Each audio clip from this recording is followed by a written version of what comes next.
Centímetros de largo y 27 de ancho, y en su interior un misterio que puede dar un giro a la historia de la humanidad.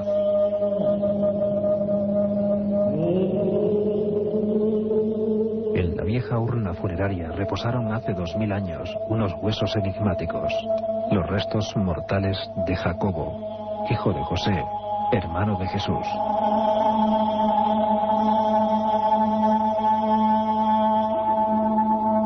La inscripción, para muchos expertos, fue realizada entre los años 20 y 70 de nuestra era y puede ser la primera referencia arqueológica de la existencia real de un personaje fascinante, Jesús de Nazaret.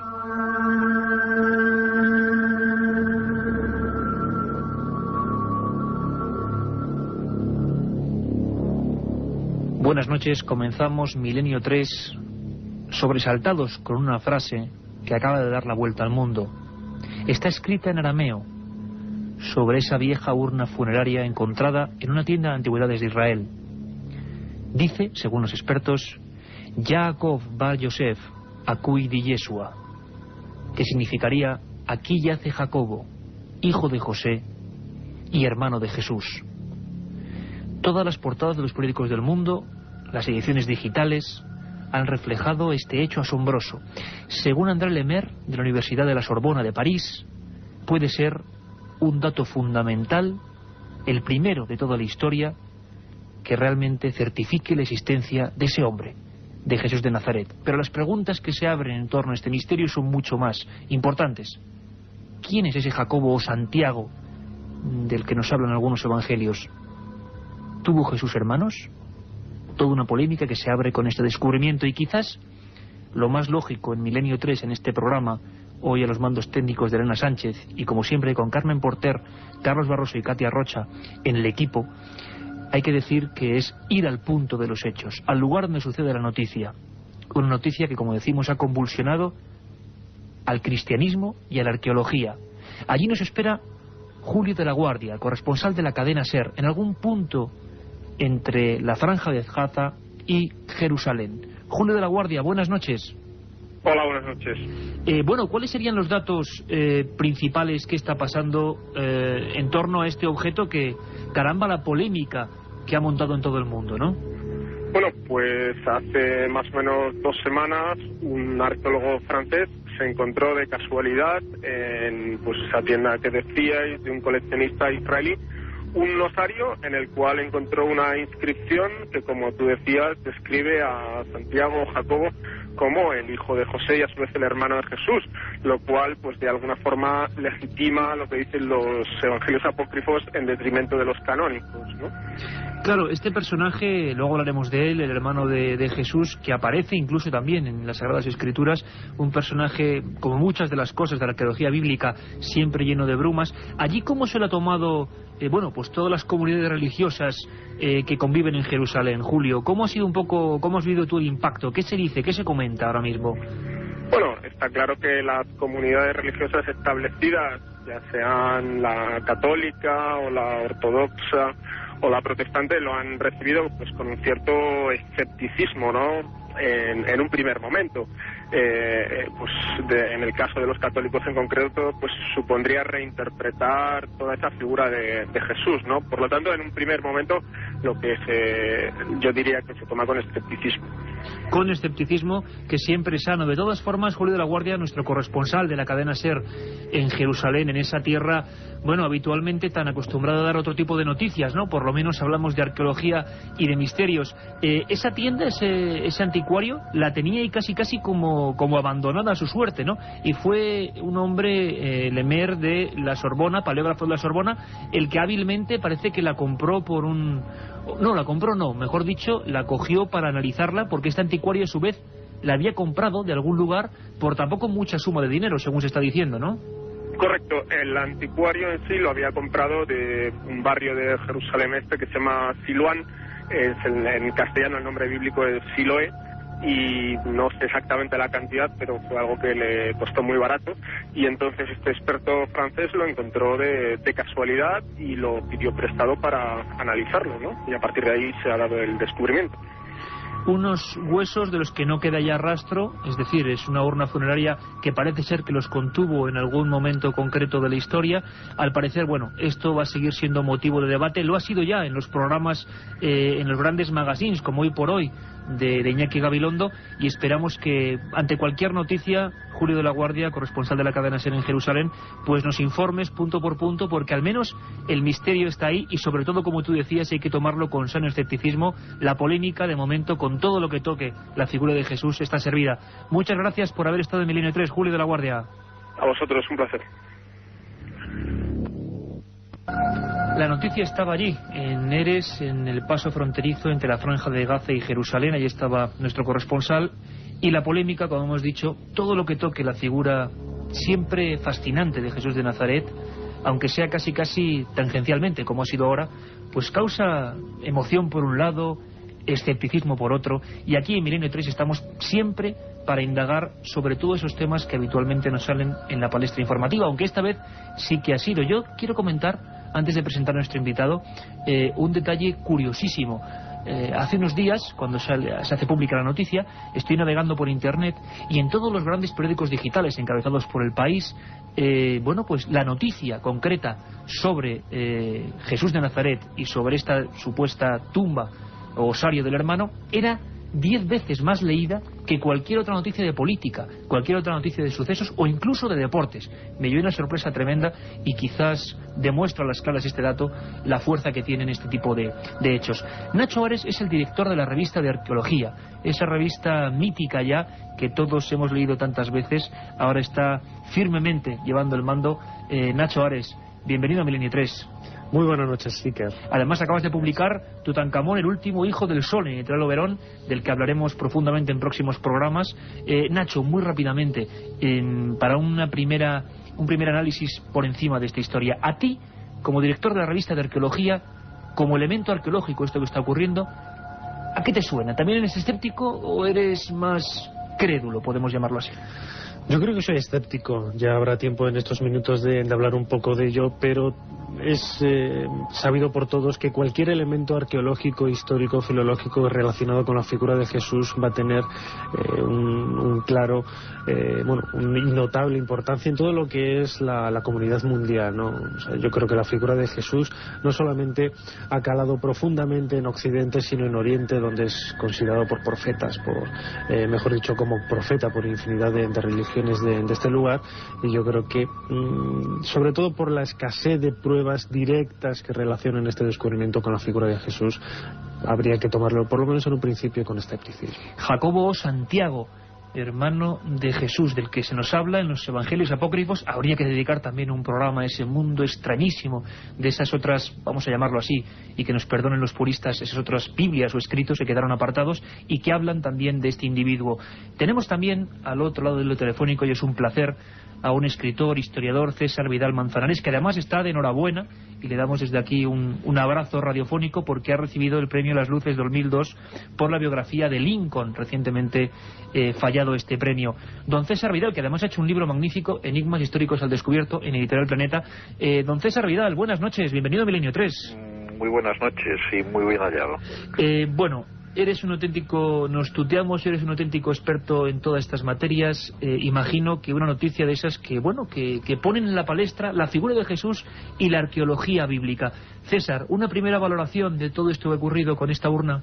Pues yo coincido muchísimo con Nacho. A mí me parece que sin descartar, porque en fin es una hipótesis posible, que efectivamente la urna, el osario, tenga algo que ver con Santiago o Jacobo, el hermano de Jesús, pues tampoco tenemos una certeza absoluta, ¿no?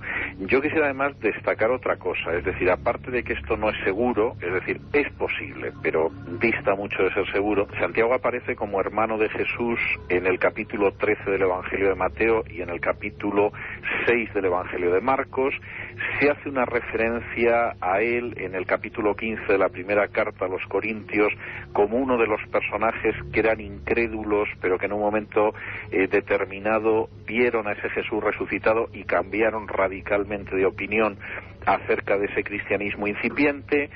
Pablo lo vuelve a citar en Gálatas como uno de los personajes que dirigía la iglesia de Jerusalén, la iglesia judeocristiana de Jerusalén. Vuelve a aparecer en los Hechos de los Apóstoles en esa situación. Es decir, los datos que aparecen en el Nuevo Testamento, donde incluso uno de los libros del Nuevo Testamento está escrito por él, que es la Epístola o la Carta de Santiago, son muy abundantes. Y para hacernos una idea de la importancia del personaje, que realmente desde el punto de vista de los judíos y del judeocristianismo es el personaje más importante quizá después de Jesús, pues baste decir que Flavio Josefo, que menciona en 2 ocasiones, el gran historiador judío, a Jesús, una en las antigüedades de los judíos y otra en la guerra de los judíos, cuando habla en la guerra de los judíos de Jesús es para decir que murió Santiago, el hermano de Jesús, llamado el Mesías, o llamado el Cristo. Tremendo. Que el personaje es muy conocido ya, ¿no? Esto es muy importante, además un perfil excelente el que nos has hecho para ponernos en situación, porque mucha gente no sabía bien, es más, parte de la polémica era porque la gente todavía dudaba de qué clase de personaje era este que al parecer yació en ese osario. Hemos visto que hablamos, lo dice César Vidal Manzanares, probablemente del personaje más importante después de Jesús. Volvemos en un segundo. La otra realidad. Fenómenos extraños. Misterios sin resolver. Milenio 3. En la SER. Una circunferencia de 1 metro. Me llegó a cegar los ojos y quedé casi inconsciente. Sobre el fenómeno ovni no existe término medio. O crees o no crees. En ambos casos, el libro Encuentros de Iker Jiménez resulta apasionante. Encuentros, la obra más completa sobre ovnis en España, desvela más de 300 casos y casi 400 fotografías. Y además incluye un CD con 80 minutos de reveladores testimonios. Encuentros de Iker Jiménez, publicado por editorial EDAF. La otra realidad. Milenio 3. En la cadena SER. Y esta música a partir de ahora va a significar el adelanto del informativo, porque tengo que adelantaros además de forma importante y urgente que a partir de ahora la segunda edición de madrugada de Milenio 3 a las 3 de la madrugada va a ser en directo y va a ser un cajón desastre, siempre en el mejor sentido de la palabra, lleno de documentos, de leyendas y de conocimiento de todas esas cosas que habitualmente, como decíamos antes, no se cuentan. Carmen Porter, junto con Carlos Barroso, realiza ese informativo. ¿Cuáles van a ser las noticias más importantes, Carmen? Pues hola, buenas noches, Iker. Volveremos a irnos hasta Jerusalén, donde nuestro corresponsal Julio de la Guardia nos dará las últimas noticias sobre el tema que estamos tratando ahora mismo. También contaremos en Chile, que ha aparecido un extraño ser que por ahora los expertos decían que podía ser un feto de algún animal, pero otros han descartado esa hipótesis. Y también hasta Estados Unidos, porque un antiguo ayudante de Bill Clinton y un periodista quieren sacar toda la información, desclasificar los documentos OVNI de los últimos 25 años. Bueno, noticias importantes, titulares prácticamente de lo que trataremos en estas ediciones especiales que a partir de ahora, os lo digo ya, y además esperamos vuestra participación, tendremos en Milenio 3 todas las madrugadas. Pero volvemos sobre nuestro tema principal y lo hacemos con Nacho Ares, director de la revista Arqueología, el historiador César Vidal Manzanares, y también queremos saludar a Javier Sierra, compañero de este equipo, director de la revista Más Allá, que se encuentra ahora mismo en Barcelona, nos escucha desde allí. Javier, buenas noches. Hola, buenas noches. ¿Cuál es tu primera valoración, compañero? Estamos aquí, prácticamente en una pequeña tertulia, haciéndonos eco de esta historia. A ti, ¿cuál es la impresión periodística que te da este hallazgo? Bueno, a mí lo primero que me llamó la atención es que esa historia de un osario con un nombre bíblico inscrito en ella me sonaba de algo.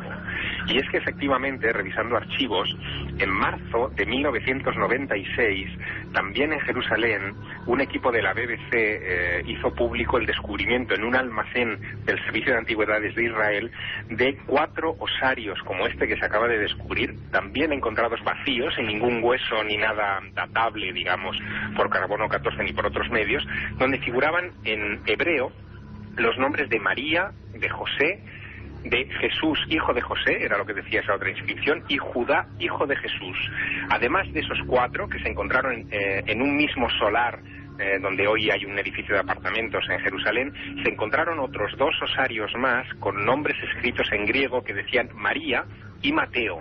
En aquella época los corresponsales de la BBC que habían hecho este descubrimiento fortuito en ese almacén del Servicio de Antigüedades dijeron que esa tal María podía ser María Magdalena y que Mateo podía ser el evangelista, pero claro, El problema es que aquello no llegó a ningún lado, aquella información no llegó a ningún lado, porque no había manera de demostrar que esos nombres pertenecían a los personajes de la historia bíblica que todos conocemos, aunque coincidieran sorprendentemente con lo que nos dicen. Es el eterno problema que nos encontramos siempre en las referencias de la llamada y polémica, ¿no?, arqueología bíblica.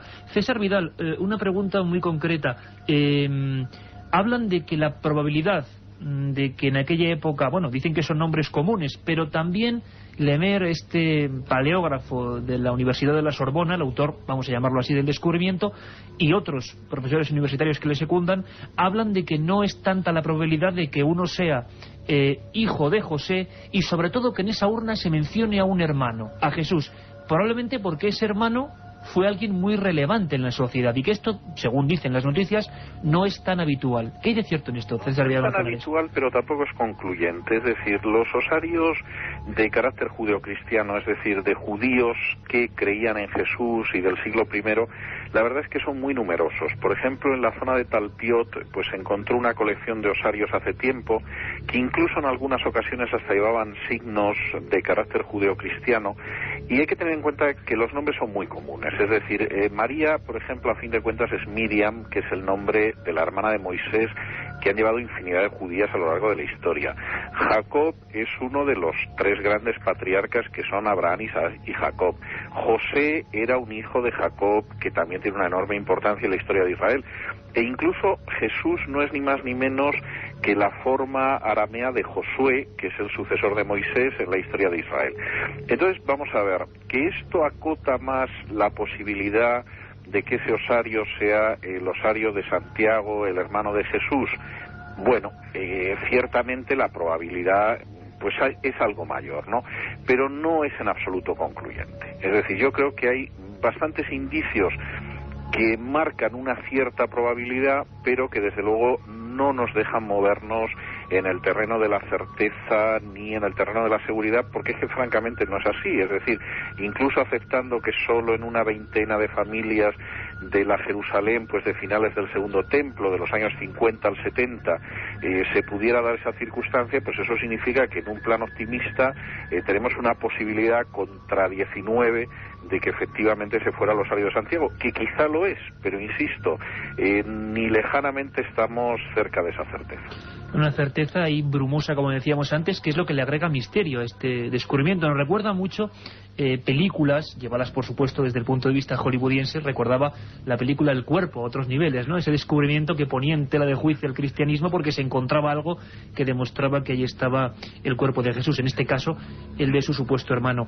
Nacho Ares, hablemos directamente del autor de este descubrimiento, de Lemer. Había ciertas dudas también en torno a su biografía. ¿Podemos hablar de eso?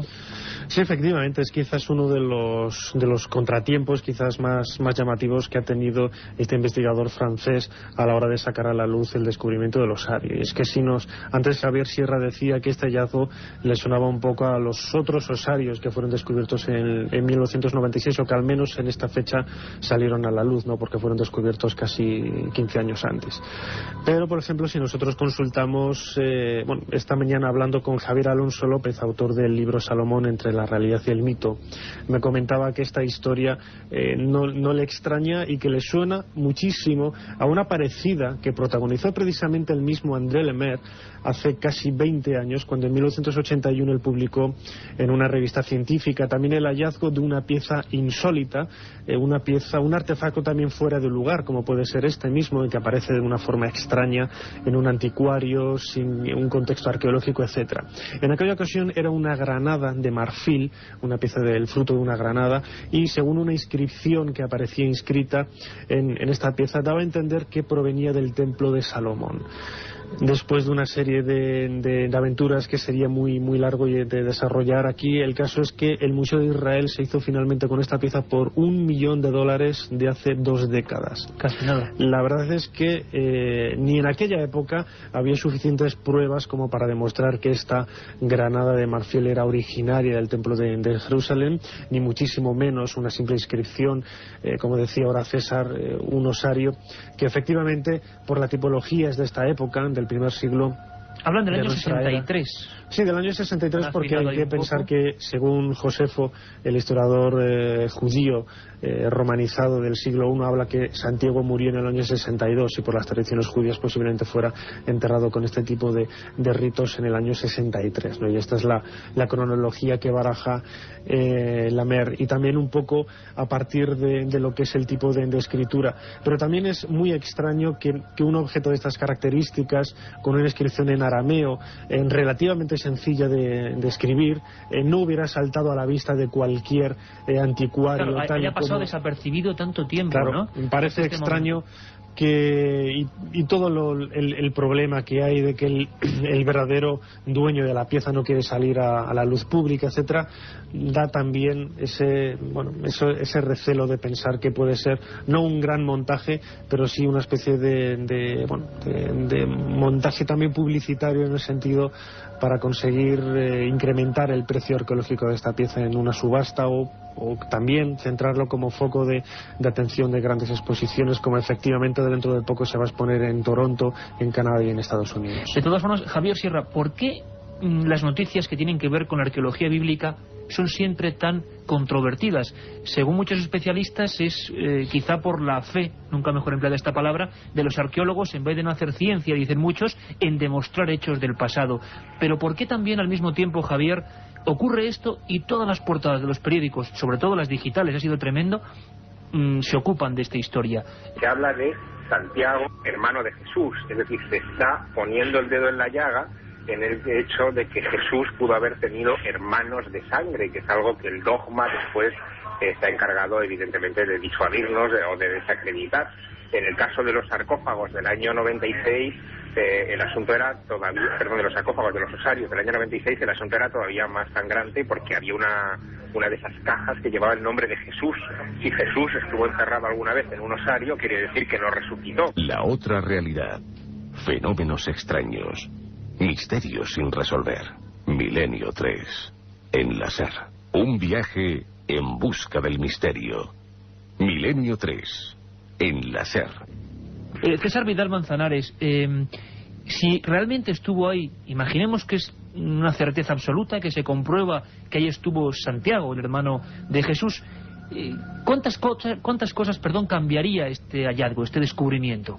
Bueno, yo es que creo que no cambiaría nada. Es decir, lamento ser tan poco espectacular, pero yo creo que no cambiaría nada. Es decir, que Santiago era el hermano de Jesús está consignado en evangelios que van camino de los 20 siglos. Es decir, nadie, salvo alguien que no ha leído en su vida los evangelios, puede decir que es una sorpresa que Jesús tenía hermanos, cuando en los evangelios se menciona que se llamaban Santiago, José, Simón y Judas, y se hace referencia a hermanas de las cuales por lo menos tenemos que desprender que había dos, porque efectivamente se habla de hermanas en plural, y de las que Gesipo, y ahí sí reconozco que Gesipo es una fuente un poco más extraña, pues dice que se llamaban Susana y Salomé. Es decir, solo una persona que no ha leído en su vida los evangelios puede decir que de pronto esto de saber que Jesús tenía un hermano que se llamaba Santiago, en fin, le causa unas dudas tremendas, o ha hecho un descubrimiento enorme, porque insisto, ese es un dato consignadísimo a lo largo no solo de los evangelios en el Nuevo Testamento, sino de la carta a los Gálatas. Sin embargo, César, si me permites, sí que ha habido esa repercusión podemos hablar a nivel popular. Ayer mismo en la academia se hablaba de eso, como si no son temas muy conocidos, y sobre todo, claro, porque la gente dice, pero bueno, vamos a ver, ¿cómo es posible? Si nos han dicho a nosotros que no, en algún momento se habla también de que eran hermanos que procedían de un matrimonio anterior. Claro, esta es la José. historia, es decir, la historia de los hermanos de Jesús es una historia, yo creo que harto conocida, que en términos populares no sea tan conocida. Bueno, en términos populares la gente ignora muchísimas cosas más cercanas que los evangelios, pero esto es obvio. Ahora bien, históricamente esos hermanos de los que habla el Nuevo Testamento, insisto, en multitud de ocasiones, ¿cómo se han interpretado? No tenemos tiempo para más. Milenio 3, abrimos de nuevo una investigación en vivo, lo haremos de nuevo con todos ustedes. Nos despedimos todo el equipo de Milenio 3 hasta dentro de 7 días. Sean muy felices.